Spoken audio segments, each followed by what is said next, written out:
Hello, my friends. So, this week we have been learning about presidents, the boss of our country, because on Monday it was President's Day, and that's a day that we celebrate good presidents that have done wonderful things for our country. And so, today's book is called Grace for President. What do you think if a kid became the boss of the country? Maybe just of school? On Monday morning in September, Miss Barrington rolled out a big poster with all the president's pictures on it. Grace Campbell could not believe her eyes. Where are the girls? Remember I told you there's never been a girl president. That is a very good question, Miss Barrington said. The truth is, our country has never had a woman president. No girl president ever? Grace asked. No, I'm afraid not, said Miss Barrington.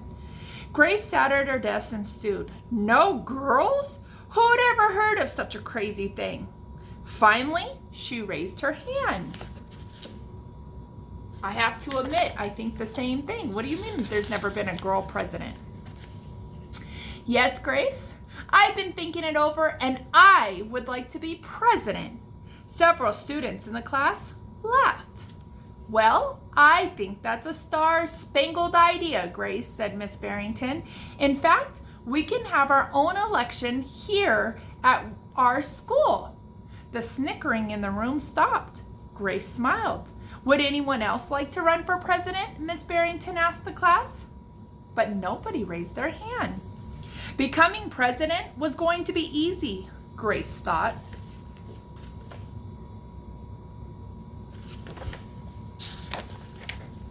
The next day, Miss Barrington made an announcement. In the name of democracy, I've invited Miss Waller's class to join our election. Their class has nominated Thomas Cobb to be their presidential candidate. Grace's heart sank. Thomas was the school spelling bee champion.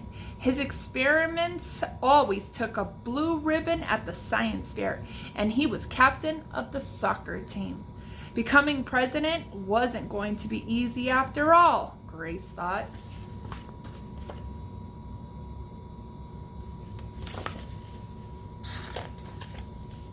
The teacher put the names of all the 50 states and the District of Columbia into a hat. Everyone except for Grace and Thomas got to choose a state. I'm Texas, said Anthony. I'm New Hampshire, said Rose. I'm Michigan, said Robbie. What does the number 17 mean? Each state is assigned a number of electoral votes. That number is determined by how many people live in that state, said Miss Barrington. Each of you will be representative for your state. Although our country has 538 electoral votes, Mr. Waller explained, on election day, the candidate who receives 270 electoral votes will win the election. Why 270? Asked Rose. That's more than half of the electoral votes, Mr. Waller said. Becoming president really wasn't going to be that easy, Grace thought.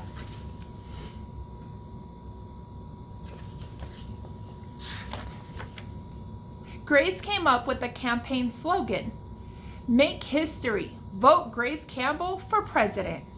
Thomas came up with his own slogan too, Vote for Thomas Cobb, the best man for the job.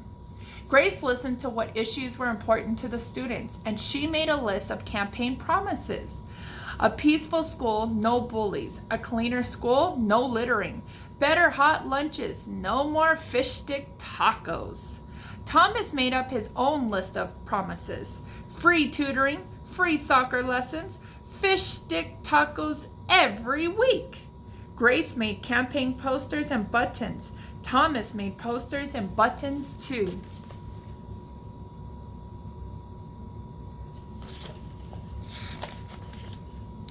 Each week, the teacher set aside time for the candidates to meet with their contingents.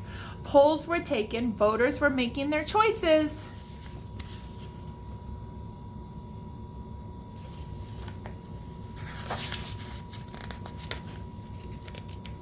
Grace continued to campaign. At recess, she gave speeches. During lunch, she handed out free cupcakes. After school, she held rallies.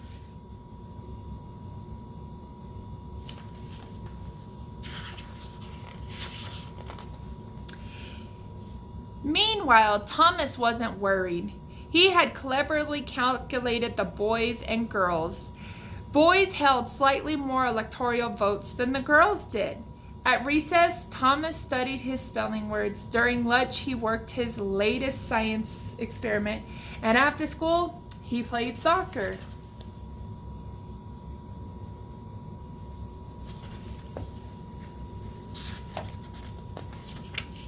Even before the election, Grace made some good on her promises. She joined the safety committee squad. She organized the school beautification committee, and she volunteered her time in the school cafeteria. Well, that's good. She made promises and she's now acting on it. That's very good. In early November, Woodrow Wilson Elementary hosted a special election day assembly. Grace and Thomas took their places on stage at the school band and the school band began to play. Henry was the first representative to approach the microphone. The Yellow Hammer State of Alabama cast its 9 electoral votes for Thomas Cobb.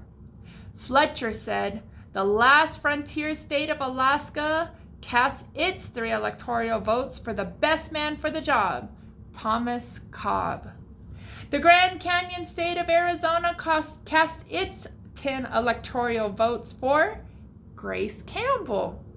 And so it went. State after state after state cast their electoral votes. The scoreboard in the gymnasium kept track of all the totals.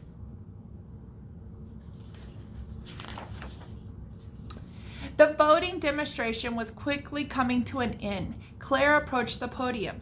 The Badger State of Wisconsin cast its 10 votes for my best friend, Grace Campbell. Grace looked at the scoreboard. Thomas had 268 electoral votes. She only had 267. There was only one state still unaccounted for. Wyoming, for equal rights. I wonder what'll happen. Thomas grinned. Grace felt sick. Sam walked up to the microphone. He looked at Thomas. He looked at Grace. He looked down at Grace's handmade flag. Sam didn't say a word. What are you waiting for? Thomas whispered. The band stopped playing. All eyes were on Wyoming. Finally, Sam cleared his throat.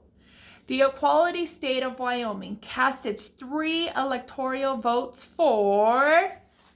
Who do you think?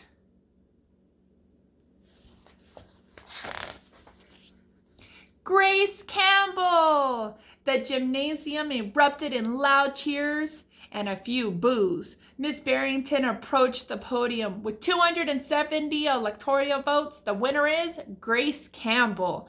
Thomas looked stunned. Grace hugged Sam. Why did you do it? She asked. Sam handed Grace his flag. Because, he said, I thought you were the best person for the job.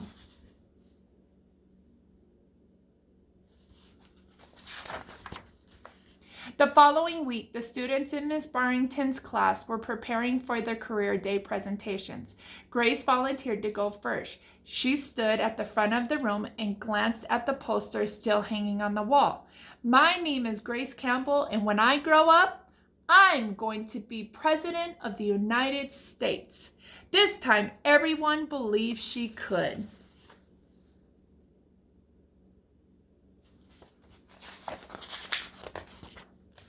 And she did.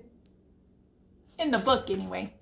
All right, my friends, that's a really cool book. The reason why I like to read this book is because I want you to know anything that you practice hard for and you put your mind to, you can achieve. You want to be President of the United States? Go for it. There's nothing stopping you. All you need to do is believe in yourself and give a good, wholehearted respect and love and compassion moving forward, and you can do anything that you want in this world. There's nobody that could stop you, not even money. It is possible to be able to achieve whatever you want as long as you do it wholeheartedly, right? All right, my friends, I'll see you later. I hope to see one of you as president. Don't forget me if you are. We'll see you later. Bye.